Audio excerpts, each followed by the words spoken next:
Bonjour à tous. Alors aujourd'hui, on va vous parler d'un sujet qui peut paraître complexe, mais que je vais vous expliquer simplement, c'est-à-dire le SMI ou le système de management intégré. Tout d'abord, pour se faire une première idée de c'est quoi un SMI, il faut imaginer une maison avec plusieurs pièces. On peut en avoir une pour la qualité, une pour la sécurité, une pour l'environnement, etc., etc. Si chaque pièce, elle fonctionne de son côté, ça va être un peu le bazar. Mais si tout est connecté, organisé et fluide, la maison, elle va devenir super efficace et c'est vraiment ça un SMI. En fait, c'est une méthode qui regroupe plusieurs systèmes de gestion, la qualité, la sécurité et l'environnement dans une seule et même structure cohérente. Vous êtes prêts à découvrir comment ça fonctionne? Allez, on y va. Alors maintenant qu'on a un peu introduit le sujet, je pense que vous posez une question, c'est pourquoi les entreprises choisissent-elles de regrouper leur système de gestion dans un même et seul SMI? Eh bien, tout d'abord, c'est parce que les défis de chacun de ces systèmes, ils sont plutôt complexes. Et pourtant, ils sont bien souvent interconnectés. En effet, par exemple, la qualité d'un produit, la sécurité des employés et encore le respect de l'environnement, en fait, c'est jamais vraiment des sujets indépendants. Par exemple, un problème de qualité, ça peut facilement avoir des impacts sur la sécurité, ou une mauvaise gestion environnementale peut nuire à l'image d'entreprise. Tout ça, ce sont des petites choses qui peuvent mener, même s'il n'y a qu'un seul problème sur un seul des sujets, à tout simplement l'effondrement du système actuel. C'est donc une question de logique. Gérer chaque domaine séparément, c'est comme avoir trois to-do list différentes. On va perdre beaucoup de temps. Alors avec un SMI, on va tout combiner dans une seule et même to-do list. Et du coup, ça va nous permettre tout d'abord de réduire les doublons et enfin d'éviter les erreurs.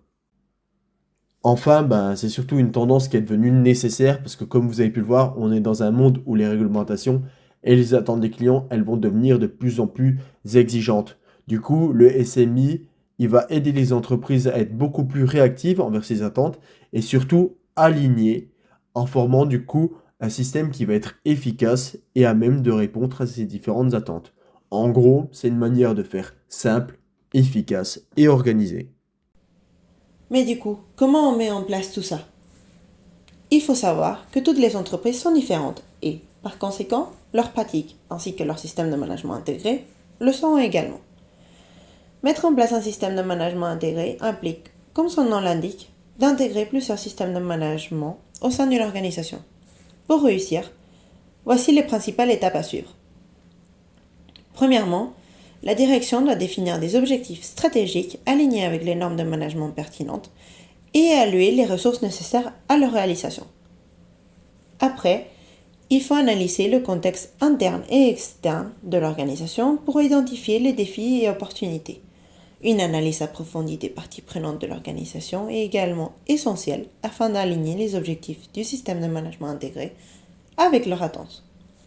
Il faut après passer à la planification, évaluer les risques et opportunités, définir des objectifs clairs et élaborer des plans d'action détaillés incluant des responsables désignés, des ressources allouées et des échéances précises. Il faut après harmoniser les processus, documenter les procédures et former les employés. La mise en place de contrôles opérationnels réguliers avec des indicateurs de performance permet de vérifier l'atteinte des objectifs.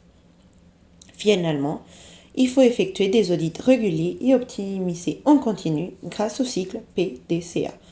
Plan, Do, Check, Act. Les revues de direction permettent aussi d'évaluer l'efficacité du système de management intégré et de planifier les ajustements nécessaires. Maintenant, voyons comment fonctionne un SMI. Un SMI s'appuie sur des règles standardisées dans le monde entier. Par exemple, l'ISO 9001 pour la qualité, l'ISO 14001 pour l'environnement et l'ISO 45001 pour la sécurité. Mais qu'est-ce que l'ISO? C'est un groupe qui crée des règles pour aider les entreprises à mieux travailler. Le SMI regroupe ces règles au lieu de les utiliser séparément. L'entreprise organise alors son travail avec des objectifs communs et des méthodes simples qui couvrent tout. Une équipe ou une personne s'occupe alors de vérifier que tout marche bien ensemble. C'est comme pour une voiture hybride. Elle a deux moteurs, un à essence et un électrique. Ces moteurs sont donc différents, mais on les contrôle avec un seul et même tableau de bord. Un SMI, c'est pareil, plusieurs systèmes, mais une seule et même gestion. Pour conclure, résumons ce qu'est un système de management intégré. Un SMI, c'est comme un couteau suisse. Il est polyvalent, pratique et très utile. Il permet de gérer plusieurs sujets en même temps, comme la qualité, la sécurité et l'environnement, tout en restant simple. Si vous travaillez dans une entreprise, demandez-vous alors, comment pourrait-on améliorer notre façon de travailler ? Un SMI est peut-être la solution. Voilà, vous êtes maintenant incollable sur le SMI.